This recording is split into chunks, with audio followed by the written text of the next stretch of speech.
everyone, I'm Hong. Welcome to Cantonese Reader. Have you ever wondered why do Hong Kong children have two Children's Days? The 4th of April will receive gifts and celebrations, but the official said the 1st of June.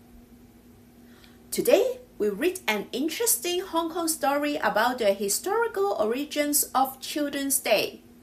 Why Hong Kong retained the 4th of April, the current situation, and different days around the world. Follow me to read the full text in slow speed, then break down word by sentence. And finally, there is a reading comprehension quiz and free PDF download. Are you ready? Let's learn about this unique phenomenon in Hong Kong. Before reading, download the PDF and do the preparation task first. Then follow my voice to listen and read the article. Preparation task 1. Find the meaning. Match the definitions A to K with the vocabulary 1 to 11. 1. 唔同 2. 起源 3. 殖民地 4. 民間 5. 成立 6. 改變 7. 傳統 8. 承認 9. 調查 10. 壓力 11. 童年 Preparation Task 2. Bingo. Select words from Preparation Task 1 and fill them into the blanks in the table below. Then, listen to the following audio. Try to get a bingo! You can pause the video to finish writing. 童年 成立 唔同 傳統 承認 Have you completed any row, column, or diagonal? No? Better luck next time! The full article now. Listen to the full article the first time only. Then read along while replaying it. After finishing all the questions, follow my voice to say it out. 香港點解有2個兒童節？喺香港，如果你問小朋友邊一日會收到禮物，除咗聖誕節，其次可能就係4月4日兒童節。不過，如果你去中國大陸，嗰度嘅兒童節係6月1日，點解香港嘅日期同中國大陸唔同呢？歷史嘅起源呢個要由1931年講起。當時中華民國政府規定4月4日係兒童節。嗰陣時嘅香港係英國嘅殖民地，政府冇規定兒童節嘅日期，所以民間嘅香港人就跟隨，習慣喺4月4日慶祝。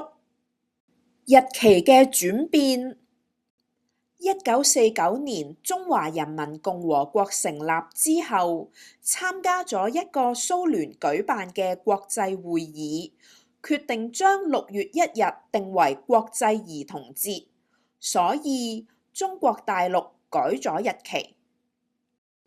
但係當時嘅香港並冇跟隨呢個改變，繼續保留住4月4日慶祝嘅傳統。而家嘅情況，雖然香港政府喺2014年亦都承認6月1日係國際兒童節，但嗰日唔係公眾假期，學生仍然要返學。民間依然習慣喺4月4日慶祝。值得關注嘅係，隨住近年香港政府嘅宣傳，6月1日嘅曝光率正逐步提高。但係現代學生嘅生活一啲都唔輕鬆。2025年嘅一項調查顯示，有接近30% 嘅學生覺得學校生活壓力太大。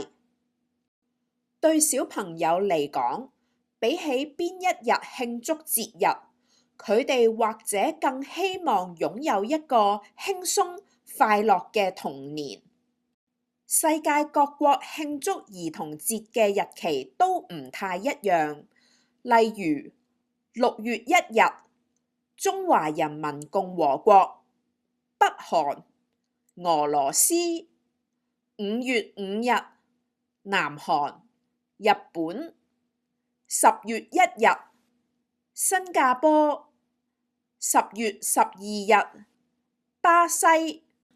唔同繁體字唔同簡體字。起源，雞蛋仔起源於香港。殖民地，香港曾經係英國嘅殖民地。民間，農曆新年有好多民間傳統。成立，香港特別行政區喺1997年成立。改變，香港改變咗好多。傳統，清明節嘅傳統係掃墓。承認，佢承認做錯咗。調查，經過3年嘅調查，終於破案。壓力，香港人工作壓力好大。童年，我嘅童年充滿卡通片同零食。Task 1 True, 啱 or false 錯。Read and listen, then circle the correct answer. 1.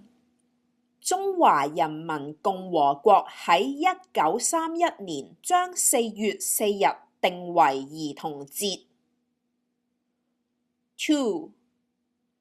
1949年後，香港冇即刻將兒童節改為6月1日。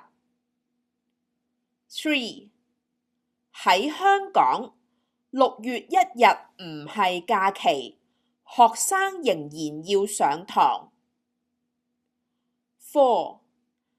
大部分香港家庭都仲係鍾意喺4月4日慶祝兒童節。5. 2025年嘅調查顯示，大約30% 學生面對好大壓力。Task 2 Rearrange sentences. Put the words in the correct order. Pause and do it on your own. Task 3 Speaking. Record your answer and post online. Tag Cantonese with Hong. When I see it, I can give a comment. Questions.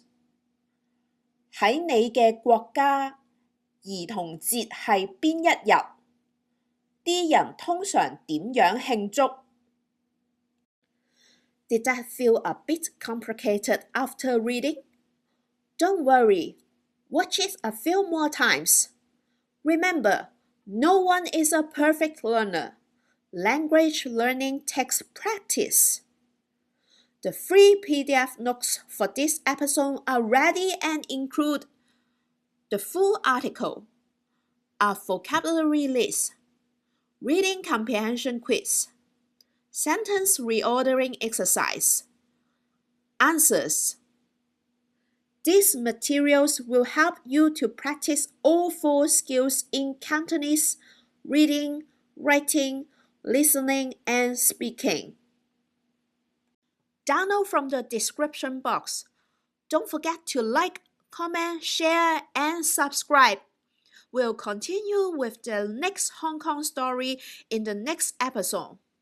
What would you like to hear? Leave a comment and let me know. Bye!